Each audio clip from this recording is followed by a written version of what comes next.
India news के digital platform पर आपका स्वागत है और आपके साथ मैं हूं आपका होस्ट राजीव शर्मा। बात संगीत यानी म्यूजिक इंडस्ट्री की बात कर लेते हैं। कहते हैं म्यूजिक इंडस्ट्री में अक्सर संगीतकारों के ऊपर धुनें चुराने का आरोप लगता रहता है, लेकिन धुनें चुराने का यह आरोप तब गंभीर हो जाता है जब मूल धुन को ही ज्यों का त्यों चुरा लिया जाता है। उसमें किसी तरह का कोई परिवर्तन करने की कोई दूसरा संगीतकार कोशिश नहीं करता।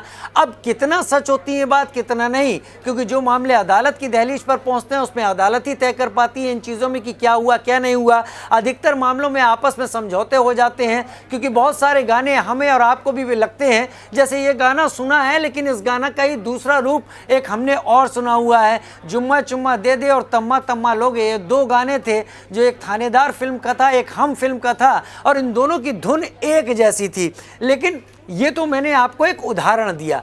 अभी जो संगीत है, संगीत में कई तरह की अलग अलग शाखाएं होती हैं, जिसमें ध्रुपद गायकी भी एक बहुत बड़ी शाखा है और उसमें डागर बंधुओं का भी नाम काफ़ी ज़्यादा आगे है।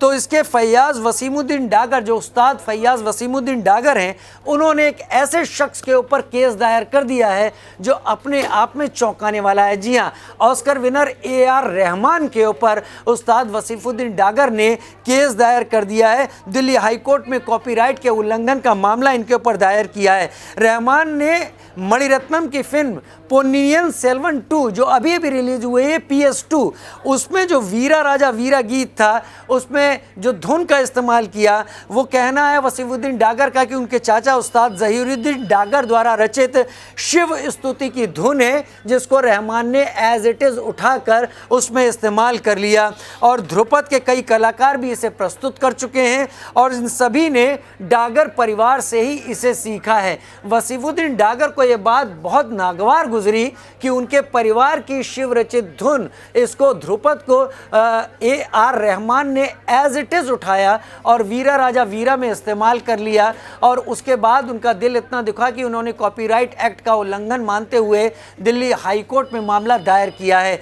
अब कितना वसीमुद्दीन डागर की दलीलें पुख्ता हैं या कितना बात AR रहमान की तरफ से पुख्ता है, ये अदालत की दहलीज पर अदालत क्या इस पर तय करती है वो देखना होगा। लेकिन AR रहमान पर इस तरीके का कोई आरोप पहली बार लगा है कि उन्होंने किसी धुन को चुराया है, और लगाने वाला भी कोई आम इंसान नहीं है, वो भी ध्रुपद गायकी के उस्ताद वसीमुद्दीन डागर हैं। लिहाजा उनकी बात को भी हल्के में नहीं लिया जा सकता, गंभीरता के साथ ही लिया जा सकता है। तो फिलहाल ये मामला सामने आया है, AR रहमान कितना जिम्मेदार है या नहीं है ये कोर्ट तय करेगा। लेकिन एक कल्पना कीजिए कि अगर कोर्ट ये कहता है कि इसमें AR रहमान जिम्मेदार हैं, तो बहुत बड़ी बात फिर वो मानी जाएगी। फिलहाल अभी हम ऐसा नहीं कह रहे हैं कि ऐसा कोर्ट ने माना है, फिलहाल ये मामला कोर्ट में है, देखते हैं कोर्ट का क्या रुख निकलकर सामने आता है। इस वीडियो में फिलहाल इतना ही। नमस्कार।